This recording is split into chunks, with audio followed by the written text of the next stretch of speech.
So welcome to the third and final video for section 8.3. So definition.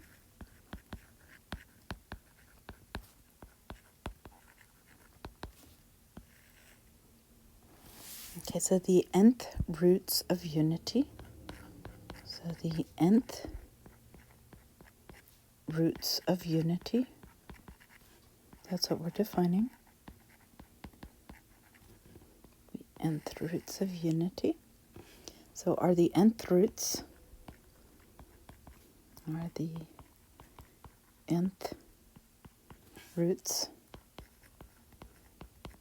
of z equals to 1 a complex number? Okay, so for example, so find the sixth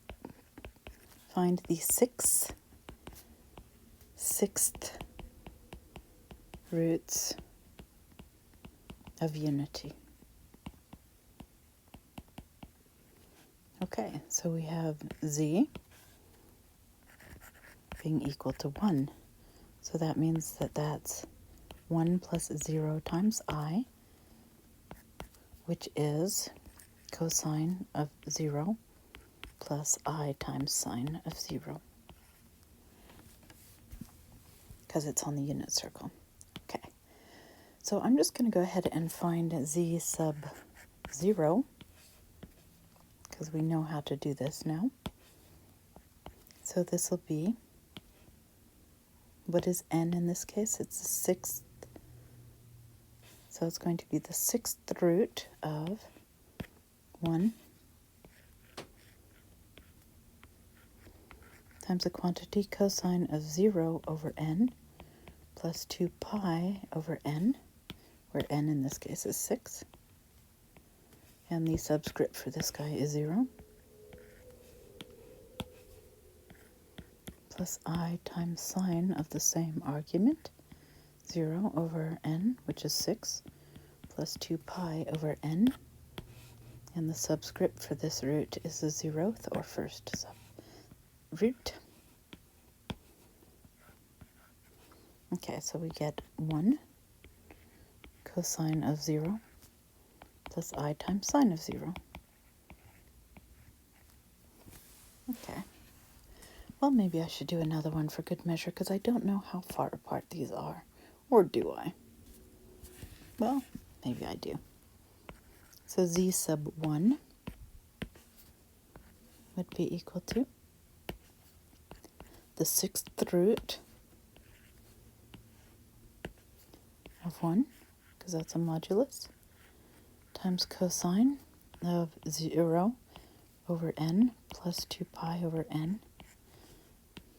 So sixth root, where in this case the subscript k is 1,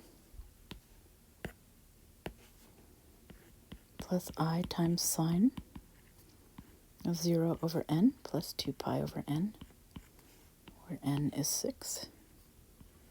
And this root is the second root, where k is 1. Okay, so we get 1 times cosine of 2 pi over 6 reduces to pi over 3, plus I times sine of pi over 3. Okay, well, I could note, I know my first root. What color did I use for that one? Let's note in, what color should I use? I've already used green. Okay, so note. Two pi divided by n, which in this case is 6, is pi over 3. So that's how far apart each of the roots should be. So we had that z naught, or z sub 0, was at 1 cosine of 0 plus I times sine of 0.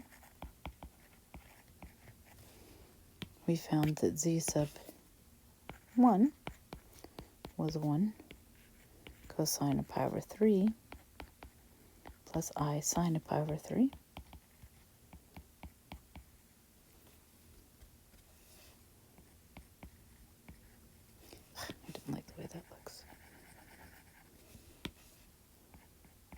over 3. So the next root, z sub 2, is going to be 1. I just go another pi over 3, so 2 pi over 3 plus I times sine of 2 pi over 3. The next root, which is going to be z sub 3, will be 1. Cosine 3 pi over 3 is pi, plus I times sine of pi. This is really hard to see. I think maybe I should change that color because I cannot see it very well. Let's see. Okay, the next one, since we're doing the 6 roots, here I have 4, so z sub 4, the 5th of the 6 roots. So 3 pi over 3, so 4, plus another pi over 3 is 4 pi over 3, plus I times sine of 4 pi over 3. And then the last root is z sub 5 will be 1 cosine of 5 pi over 3, plus I times sine of 5 pi over 3. What's nice, though, is all of these, when I look at my unit circle in the complex plane, so x and iy, coordinate axes,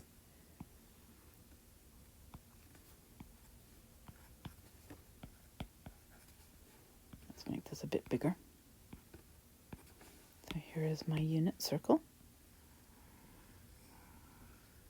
Here's an attempt. Oh, wow, that's a bad attempt. Let's see if I can draw a better circle. Okay.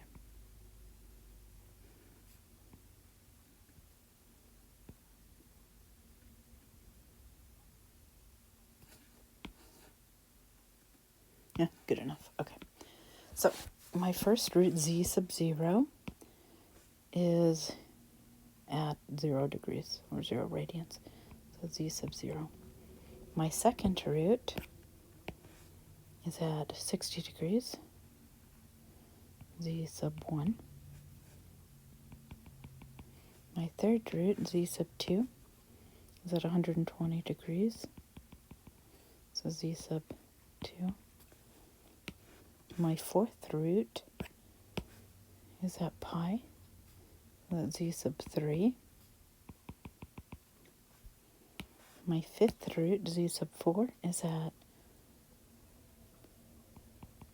4 pi over 3, z sub 4. And finally, my fifth root, or sixth root rather, z sub 5.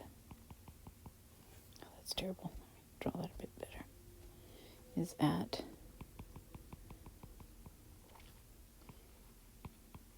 5 pi over 3. So if I had drawn this a bit better, I'm dividing this into 6 parts. So I'm dividing the circle into 6 parts. So let's note, what can I do about roots of unity? So note. So we can simply divide 2 pi over n to find the nth roots of unity. So the first root of unity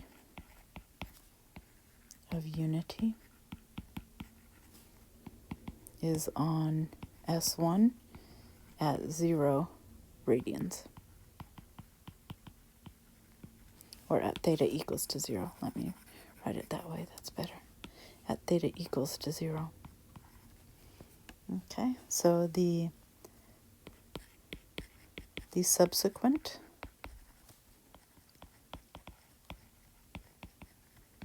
n roots are evenly spaced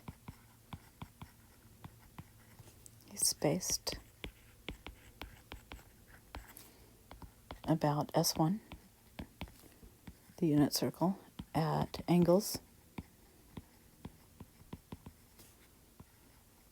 or at multiples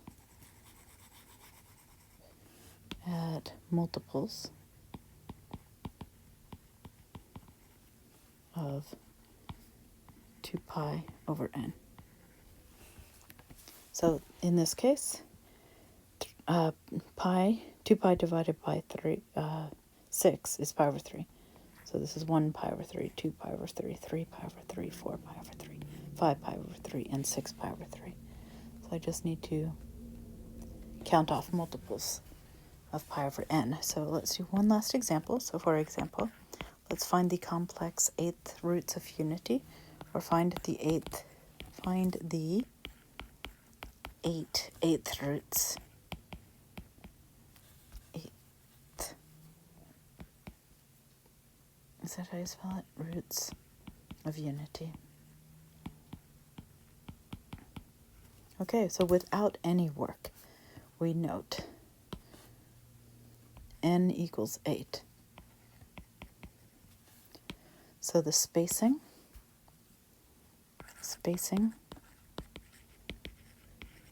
of roots is equals to 2 pi divided by 8, which is pi over 4. Okay, so first root, so z sub 0 will be at 0. How do I want to say this? So we know it's 1 cosine of 0. Actually, let me just write cosine plus I sine of 0. The second will be at 1 cosine I sine of pi over 4. The third root will be at z sub 2 will be at 1 cosine I sine, cosine plus I sine of 2 pi over 4, which is pi over 2.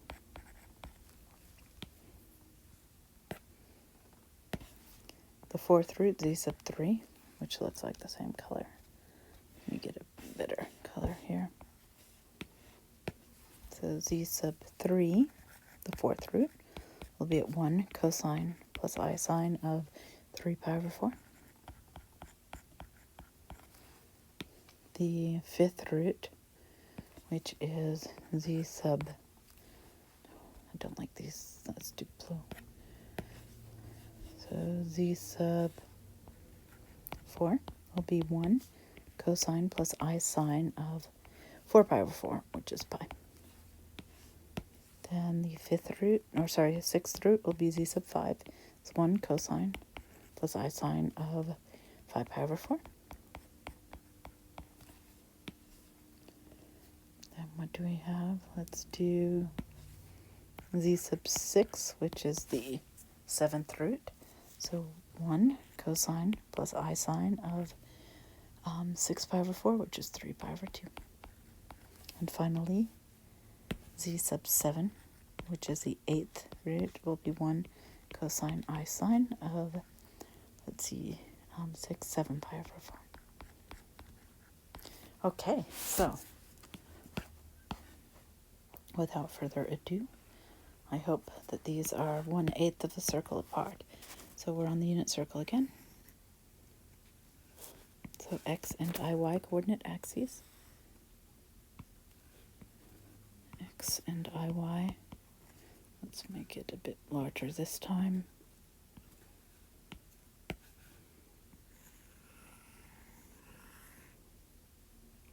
Thank goodness. Give me a circle. Okay, that looks good. Okay, so my first root z naught is at 0, as usual. Always start at 0 for the roots of unity. So z sub 1 is at 45 degrees, or pi over 4. Z sub 2 is at 90 degrees.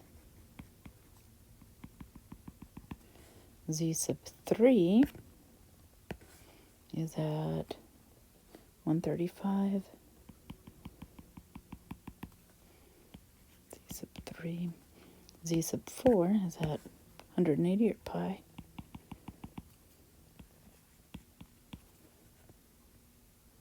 Okay, then what color is Z sub 5? We're in quadrant 3 at the 45-degree reference angle. Then Z sub 6, we're at 3 pi over 2, or 270. Then finally, Z sub 7, we're at the 45-degree reference angle in quadrant 4. And look at that, we have 8 evenly spaced roots of unity. Okay, we did it. This is it for section 8.3. I think I did everything. So I will see you guys in the next section.